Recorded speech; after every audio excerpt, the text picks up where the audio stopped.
অনেক বছর আগে মানে ৭-৮ বছর হবে আগে গিয়ে নেপালে লাঞ্চ থালি খেয়েছিলাম। সেই লাঞ্চ থালির মধ্যে কলা ভাজা ছিল। সেটা আমি আজকে করব। প্রথমে কলাটাকে এভাবে ছিলে স্লাইস করব পানির মধ্যে। স্লাইস করে তারপরে সুন্দর করে এটাকে ধুবো। ধোয়ার পরে টিস্যু পেপারে রাখবো। টিস্যু পেপারে মানে টিস্যু পেপারে কাপড়েও রাখা যায়, পাতলা কাপড়ে।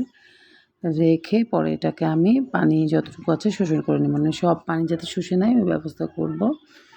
করার পরে ওখান থেকে একে একে বের করব, বের করে কড়াইয়ে দিব, ভাজবো। গরম তেলে দিতে হবে, তেল গরম হয়ে গেলে দিলে ভালো হয়। তারপরে ভাজা হয়ে গেলে এটা বের করব, বের করে কিছু লাগবে না তেমন একটা কিছু, শুধু ম্যাগি মশলা একটু পরিমাণ মতো দিয়ে নাড়াচাড়া করে নেব। নাড়াচাড়া হয়ে গেল, নাড়াচাড়া হয়ে যাওয়ার পরে খাবো, মানে সেই খুব টেস্টি, মনেই হবে না যেটা কলার চিপস।